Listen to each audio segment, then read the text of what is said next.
സുഹൃത്തുക്കളെ, സഹോദരങ്ങളെ, എല്ലാവർക്കും ന്യൂസ് കേരള TVM-ലേക്ക് സ്വാഗതം. അപ്പോൾ അമേരിക്ക വീണ്ടും എല്ലാം റെഡിയാക്കി വെച്ച് അവസാനം കൊണ്ടിട്ട് കലമടയ്ക്കുന്ന പരിപാടി വീണ്ടും കാണിച്ചിരിക്കുകയാണ്.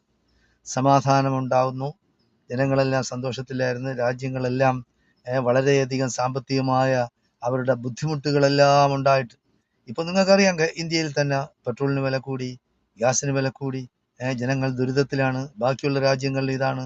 ലോക സമ്പദ് വ്യവസ്ഥ തന്നെ മാറ്റിമറിക്കുന്ന ഒരു ബുദ്ധിമുട്ടാണ് ഈ പശ്ചിമേഷ്യയിൽ ഉടലെടുത്തത്. നേരത്തെ ഇസ്രയേലും അമേരിക്കയും കൂടെ ചേർന്ന് കാണിക്കുക തെമ്മാടിത്തരവെന്ന് പറയുന്നത്. അപ്പോൾ അറബ് രാജ്യങ്ങളിൽ സമാധാനമായി ജനങ്ങൾ കഴിഞ്ഞുകൊണ്ടിരുന്നു. സമാധാനമുള്ള സ്ഥലമാണെന്നും ഇൻവെസ്റ്റ് ചെയ്യാൻ പറ്റിയ രാജ്യങ്ങളാണ് ഗൾഫ് രാഷ്ട്രങ്ങളെന്നും ജനങ്ങൾ വിശ്വസിച്ചിരുന്നു, മറ്റു രാജ്യങ്ങൾ വിശ്വസിച്ചിരുന്നു, വലിയ ധനാഢ്യന്മാരും വ്യവസായികളും ബിസിനസ്സുകാരും എല്ലാം വിശ്വസിച്ചിരുന്നു. അതിനെ തകർക്കാൻ വേണ്ടി അമേരിക്കയും ഇസ്രയേലും കൂടെ ചെയ്ത വൻ ചതിയാണ് ഇറാനിൽ അവർ ആക്രമണം നടത്തിക്കൊണ്ട് ചെയ്ത ഏറ്റവും വൃത്തിഹീനമായ നിലപാടെന്ന് പറയുന്നത്.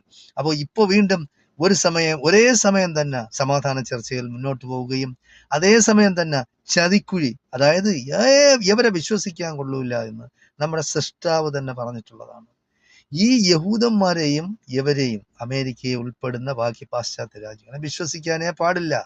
വിശ്വസിച്ച് കഴിഞ്ഞാൽ നിങ്ങൾ അവരെ സുഹൃത്തുക്കളാക്കി കഴിഞ്ഞാൽ അവർ നിങ്ങളെ വഞ്ചിക്കും, അവർ നിങ്ങളെ ചതിക്കും. അവരും നിങ്ങളും അവരിൽപ്പെട്ടവരായി പോകും. അപ്പൊ പിന്നെ ബാക്കി പറയണോ? ബാക്കി പറയേണ്ട കാര്യമില്ല. നിങ്ങളും അവരിൽപ്പെട്ടവരായി പോയി പിന്നെ എന്താണ്?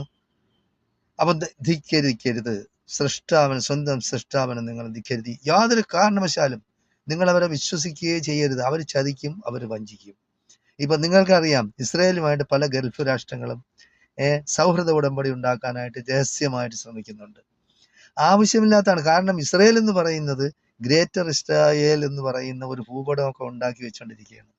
ഈ ഗൾഫ് രാഷ്ട്രങ്ങളൊക്കെ അവരെ വെട്ടിപ്പിടിച്ച് കളയാമെന്നും ഞാൻ ഒരു വലിയ ഇസ്രായേൽ രാജ്യം ഉണ്ടാക്കാമെന്നൊക്കെയുള്ള ഒരു കോട്ട കെട്ടി അവരിയ്ക്കുകയാണ് യഹൂദന്മാർ. അപ്പോൾ ഇത് മനസ്സിലാക്കി ഗൾഫ് രാഷ്ട്രങ്ങളായിരുന്നാലും ബാക്കിയുള്ള ഇസ്ലാമിക മുസ്ലിം രാഷ്ട്രങ്ങളായിരുന്നാലും അറബ് രാജ്യങ്ങളായിരുന്നാലും ചിന്തിച്ച് ഉപദേശം, അതായത് പണ്ഡിതന്മാരിൽ നിന്ന് ഉപദേശം സ്വീകരിച്ച് മാത്രമേ നിങ്ങൾ ഈ ഇസ്രായേലും അമേരിക്കയുമായിട്ട് യാതൊരു കാരണവശാലും ഉടമ്പടി ഉണ്ടാക്കുന്നതിൽ ഏർപ്പെടാവൂ എന്നാണ് നിഷ്പക്ഷരായ നിരീക്ഷകരുടെ അഭിപ്രായം. അതുകൊണ്ട് ഇപ്പോൾ തന്നെ ബന്ദർ അബ്ബാസിൽ ഇന്നലെ ഒരു ബോംബാക്രമണം നടത്തി അമേരിക്ക.